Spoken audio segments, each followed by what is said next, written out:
오늘 우리에게 주신 하나님 말씀은 이사야서 46장 3절에서 7절까지 말씀입니다. 한 목소리로 합독하시겠습니다. 야곱의 집이여, 이스라엘 집에 남은 모든 자여, 내게 들을지어다. 배에서 태어남으로부터 내게 안겼고 태에서 남으로부터 내게 업힌 너희여, 너희가 노년에 이르기까지 내가 그리하겠고 백발이 되기까지 내가 너희를 품을 것이라. 내가 지었은즉 내가 업을 것이요 내가 품고 구하여 내리라.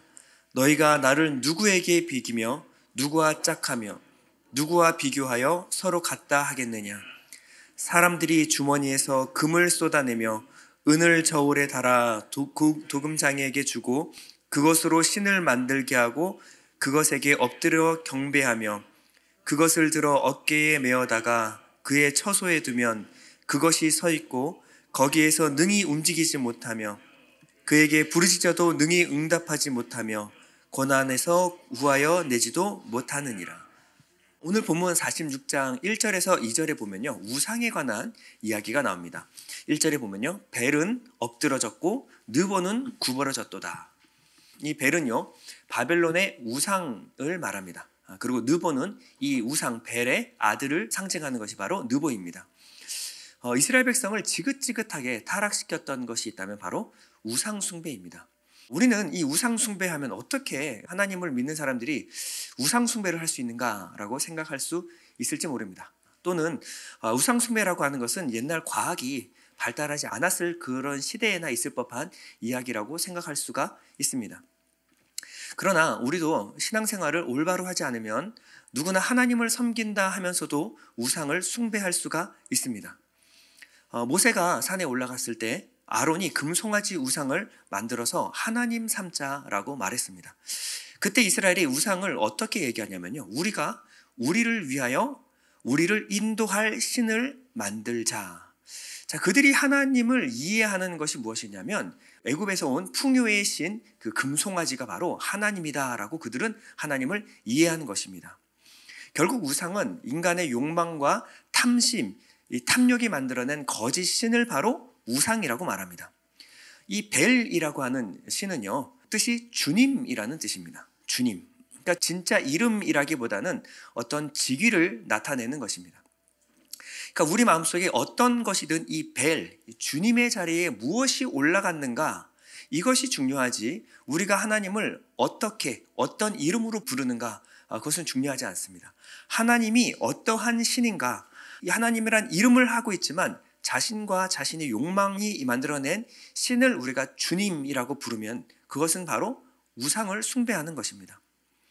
우리는 여기 모두 다 하나님을 예배하기 위하여 모였습니다. 그런데 어떤 사람들은 하나님이 어떤 분이신지, 하나님이 무엇을 원하시고 하나님이 무엇을 기뻐하시는지, 하나님의 말씀과 하나님의 뜻에는 별로 관심이 없을 수도 있습니다. 성경은 분명히 말씀이 하나님이다 라고 말하고 있는데 성경의 말씀에 참된 진리에는 별로 관심이 없고 성경 덮어놓고 믿을 수도 있습니다. 그렇게 오랫동안 교회를 다니다 보면요, 예배에 익숙해지고 기도에 익숙해지고 섬김에 익숙해집니다. 이렇게 하나님과 하나님의 말씀은 모르고 기독교라는 종교에 익숙해지다 보면 내가 예배하는 신이 하나님이겠지라고 생각할 수도 있습니다. 하나님의 말씀과 뜻을 모르니 하나님을 예배하고 섬긴다라고 하지만 그 사람의 열심은 하나님을 통해서 이 땅에 돈과 성공, 인간관계 혹은 마음의 평안을 얻어내는 것, 그것으로 그 열심이 점철되어집니다. 이렇게 오랫동안 믿음 생활을 하다 보면요, 자신의 생각과 상상력으로 만들어낸 신, 이 신을 하나님이라고 이제 믿는 지경에 이르게 됩니다. 이 신은요, 세상적인 복과 풍요를 가져다 주는 신입니다. 내게 마음의 평안을 가져다 주는 신입니다. 인간관계 풀어주고 출세의 길 열어주는 신입니다. 이 신을 그냥 하나님이란 이름으로 부르고 있는 것입니다. 이름은 하나님이지만 그 사람이 믿는 신은 성경이 말하는 하나님이 아닙니다. 우리는 우리가 믿는 하나님이 이 성경이 말씀하는 그 하나님인가를 잘 생각해 봐야 합니다. 내가 원하는 내 만족을 가져다 주는 신, 내가 믿고 싶은 신을 예배하고 섬기는 것, 이것을 성경에서는 우상 숭배라고 말하고 있습니다. 이 우상은요, 처음에는 내 만족과 내 욕망, 내가 원하는 것을 가져다 주는 신으로 내가 만들어서 섬기는 이 허상에 불과했지만 시간이 지나면서 이 허상은 족쇄가 됩니다. 이 우상에게 매이게 되면요, 그 다음에는 이 우상에게 끌려다니게 됩니다. 수많은 시간 이 우상을 숭배하고 예배하고 섬기는데 시간과 물질을 허비하게 됩니다. 자기 인생 짐을 덜기 위해서 내가 스스로 내 머릿속에 만들어낸 신인데 나중에는 그 우상이 내게 짐이 되는 것입니다. 오늘 1절 하반절에 보면 그들의 우상들은 짐승과 가축에게 실렸으니 너희가 떠매고 다니던 것들이 피곤한 짐승의 무거운 짐이 되었도다. 이것은요, 바벨론 우상들을 떠받들고 다니다가, 다시 말해서 그것을 섬기다가 피곤해진 이스라엘 백성들의 모습을 표현하는 것입니다. 자신들이 만들어서 자신들이 예배하고 자신들이 섬기다가 오히려 그것이 자신들에게 무거운 족쇄와 짐이 되어버리는 것입니다. 6절과 7절은 우상에 대해서 재밌게 표현합니다. 그것을 들어 어깨에 메어다가 그의 처소에 두면 그것이 서 있고 거기에서 능히 움직이지 못하며 그에게 부르짖어도 능히 응답하지 못하며 고난에서 구하여 내지도 못하느니라. 우리가 만들어낸 그 신은요, 실제 하나님이 아니기 때문에 아무리 불러도 응답이 없습니다. 내 고난 가운데 있을 때 고난에서 건져내지도 못합니다. 무기력하고 생명이 없는 신입니다. 근데 그 신을 열심히 예배하며 숭배하고 있는 것입니다. 하나님 오늘 본문에 뭐라고 말씀하시냐면 너희들이 만들어낸 그런 우상들과 나를 비교하지 말아라 라고 말하고 있습니다. 5절에 보면요, 너희가 나를 누구에게 비기며 누구와 짝하며 누구와 비교하여 서로 같다 하겠느냐. 하나님은 인간이 만들어낸 우상들, 그 신들과 근본적으로 다르신 분입니다.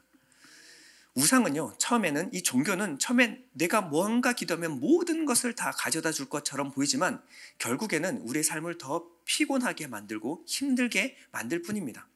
근데 하나님은요, 수고하고 무거운 짐을 우리에게 지우는 분이 아니라 우리의 짐을 대신 져주시는 분이십니다. 하나님은 백성에게 섬김을 받기보다 피곤하여 지친 백성들을 등에 업고 가시는 분이라고 오늘 본문은 말하고 있습니다. 3절에 보면 야곱의 집이여 이스라엘 집에 남은 모든 자여 내게 들을지어다.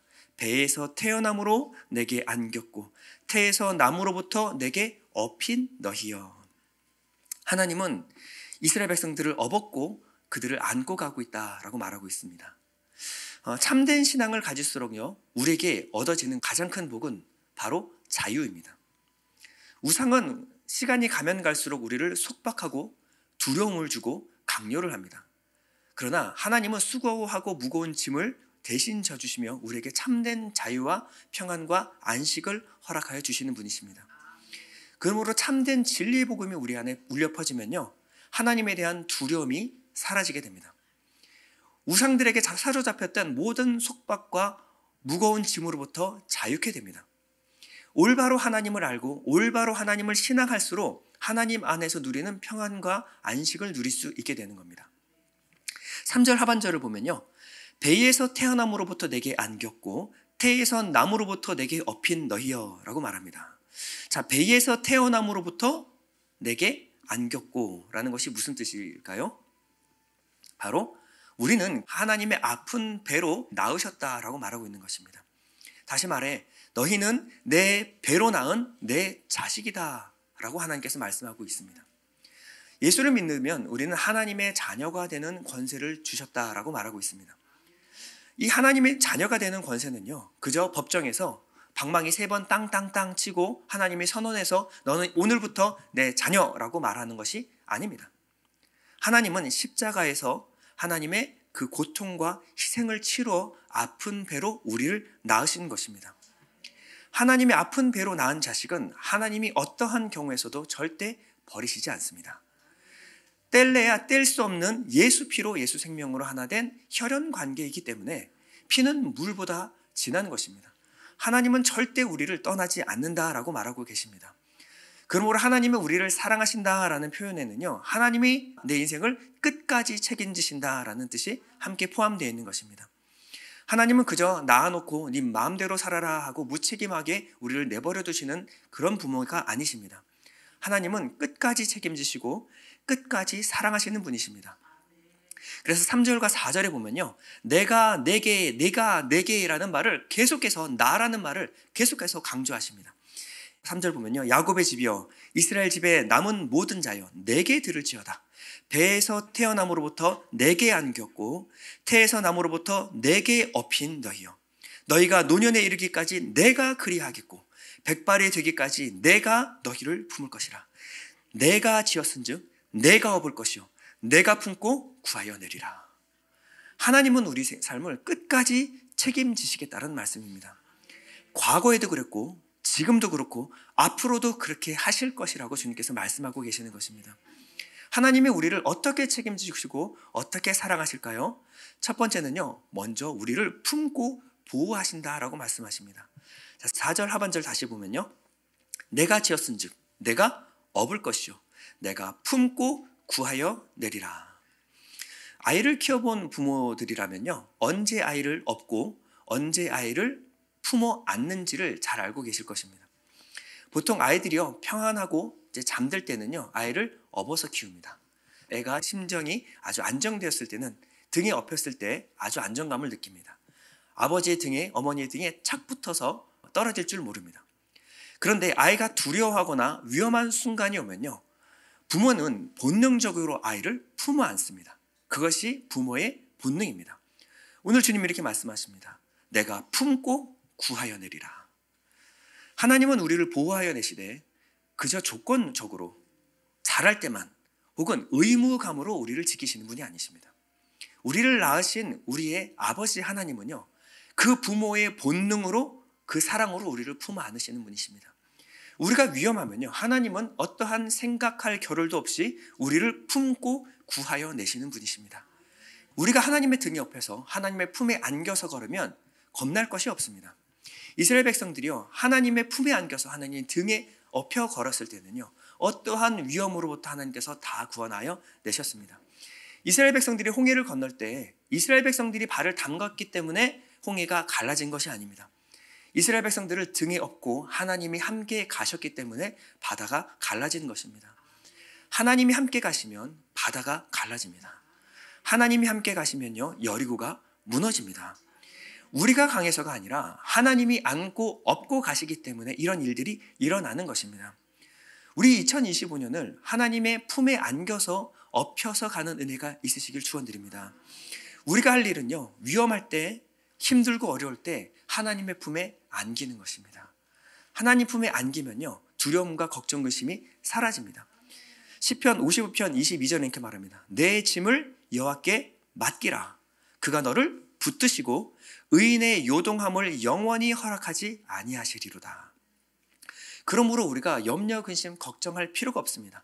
베드로전서 5장 7절에 이렇게 말합니다. 너희 염려를 다 주께 맡기라. 이는 그가 너희를 돌보심이라. 하나님이 우리를 책임지시되 그럼 언제까지 책임을 지신다고 말씀하십니까? 다시 4절에 가보면요, 너희가 노년에 이르기까지 내가 그리하겠고 백발이 되기까지 내가 너희를 품을 것이라. 원어의 뜻을 보면 너가 인생 끝날 때까지 내가 너희를 품을 것이다. 그래서 시편 23편에 다윗은 이렇게 노래합니다. 내 평생의 선하심과 인자하심이 반드시 나를 따르리니 내가 여호와의 집에 영원히 살리로다. 하나님의 사랑은 끝까지 변함이 없습니다. 두 번째는 하나님은 우리를 구원하여 내시는 분이십니다.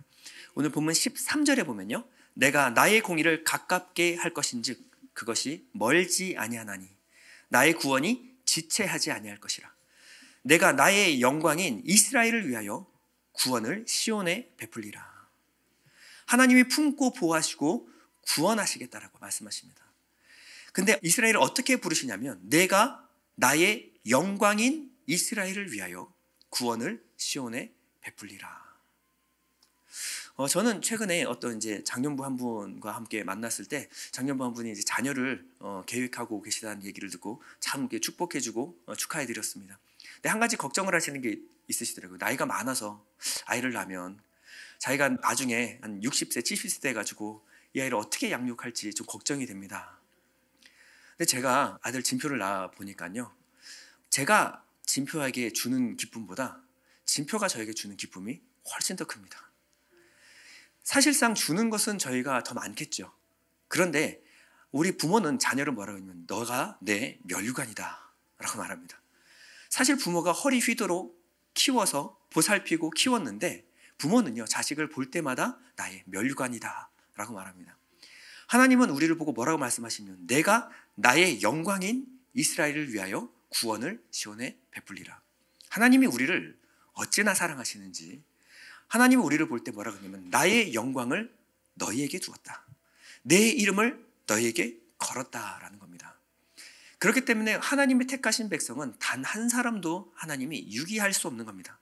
하나님의 붙든 손을 절대 놓을 수가 없는 겁니다. 하나님의 이름과 영광을 우리에게 거셨다라고 말씀하고 있습니다. 결론입니다. 하나님 안에 참된 안식이 있습니다. 우리는 엉뚱한 곳에 안겨서 안식을 찾으려 하지 말아야 합니다. 괜히 아무데나 엎여서 쉬려고 하지 마십시오. 인생이 괴롭고 힘들어질 뿐입니다. 오늘 본문이 이렇게 말합니다. 너희가 나를 누구에게 비기며 누구와 짝하며 누구와 비교하여 서로 같다 하겠느냐. 오늘 본문에 살펴본 이 하나님과 같은 분이 누가 있습니까? 이렇게까지 나를 끝까지 책임지며 사랑하시는 분이 세상에 어디 있습니까? 내 평생의 나를 바라보실 때마다 너는 나의 영광이다 칭찬하시는 그분이 세상에 어디 있습니까? 세상에 성공하는 것, 권세 얻는 것, 부자가 되는 것, 그것과 하나님과 비교할 수 없습니다. 하나님이 주시는 안정과 기쁨, 하나님 주시는 평안과 행복과 비교할 수 없는 것들입니다. 하나님 말씀하십니다. 너희가 나를 누구와 비교하겠는가? 너희가 이때 동안 사랑했던 것, 그것들은 내 인생의 나중에 결과적으로 짐이 될 뿐이다. 지금은 모든 것을 다 줄 것 같지만 결국 내 인생을 괴롭게 할 뿐이다. 그러니 오직 나만 의지하고 나만 바라보고 내 품에 안겨서 가라 라고 주님께서 말씀하십니다. 하나님의 능력의 팔이 오늘도 우리를 안고 계심을 믿습니다. 지금도 우리를 업고 계시고 안고 계시고 품고 계시는 줄 믿습니다. 그 품 안에 안겨서 진정한 안식과 평안을 누리시는 2025년 되시기를 축원드립니다.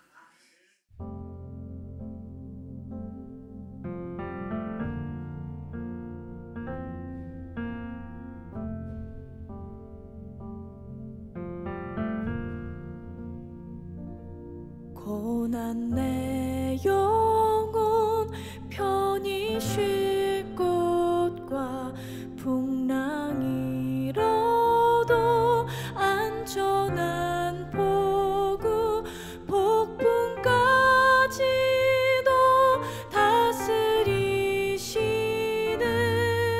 다스리시는 주의 영원한 팔을 지혜 주의 영원하신 팔 함께하사 항상 나를 붙드시니 어느 곳에 가든지 요동하지 않음은 주의 팔을 의지함이라. 세상 친구들 나를 버려도 예수를 함께 동행함으로 주의 은혜가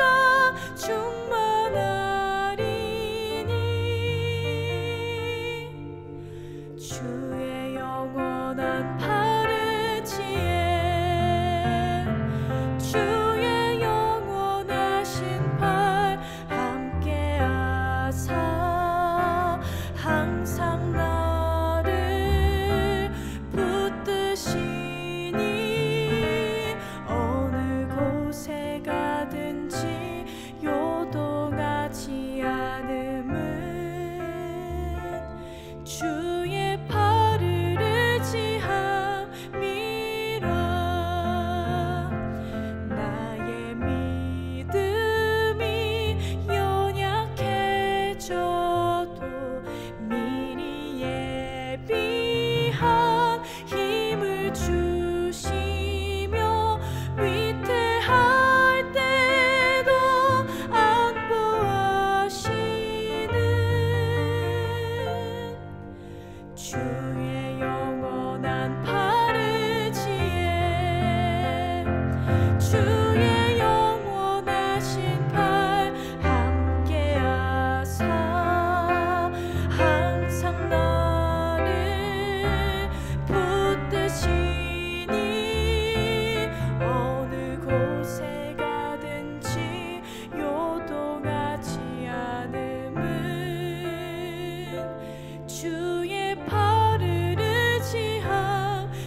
발을 의지하며